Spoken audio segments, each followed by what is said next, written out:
Russia is active and has become very active in creating a Russian narrative which is there to confuse Western opinion.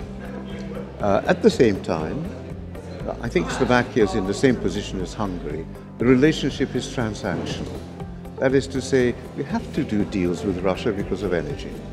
The Hungarian position is we don't really accept what Russia stands for, but we accept that in the fullness of time, Europe, or the European Union, has to come to terms with what Russia is, not just energy, but a whole lot of other things.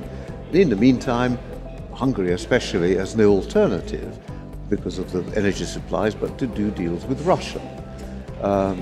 You will know the controversy over the nuclear power station enlargement at Paks. The negotiations began and the Russians offered an absolutely fantastic deal. They were desperate to build in Central Europe. Then the logic was quite clear to enlarge Paks, 2 more reactors. And they offered to do this, I think it was 3.75% interest. Very, very cheap. Westinghouse also offered, it was rather more expensive. And in a way, at the time, because we were talking about 2011, I think, everybody said, yeah, fine, okay, fine. Rosatom is yet just another Russian concern. And then came Crimea. And that changed the equation entirely. That created an entirely new political context. Hungary has been pressing Croatia to build the LNG terminal in Krk. I'm not sure how long. I first came across it in 2008 when I talked to the then Hungarian Foreign Minister, Ingo Gönc, and said, yes, Croatia's going to build this terminal. I said, well, have they begun? No, but it's going to happen immediately. Nothing has happened. And I know that the Hungarian state politicians talked quietly to Washington and said, look, could you help us? Could you put some pressure on the Croats?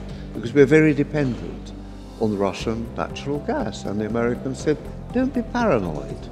The Russians are just trading. There's no political contact. So nothing happened.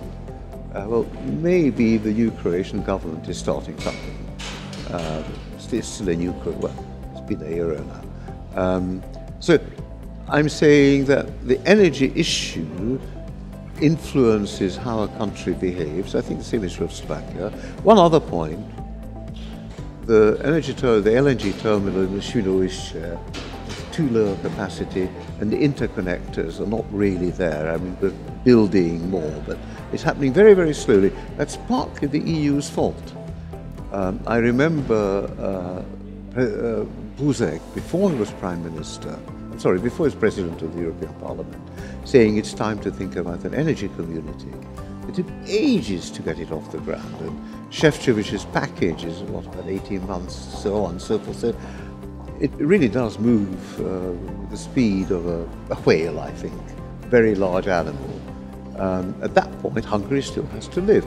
I accept the argument that we're too dependent on natural gas and that we have not invested enough in renewables. I accept that.